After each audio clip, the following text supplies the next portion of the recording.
nilai tingkat kematangan biji kopi ya. Nah, itu level sangrainya, dari level sangrainya. Jadi kita harus kayak tadi misalnya untuk manual brew kayak gitu kan, kita cium aromanya, kemudian kita lihat.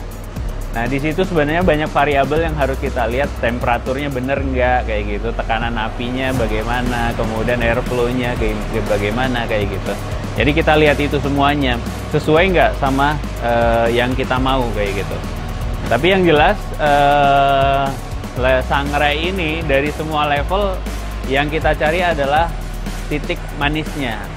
Manisnya kopi itu di mana? Ya kalau mungkin teman-teman agak bingung ya. Kopi pasti ada manisnya gitu, bukannya kopi pahitnya. Tapi memang kopi itu ada manisnya, di sangrai itu ada keluar manisnya.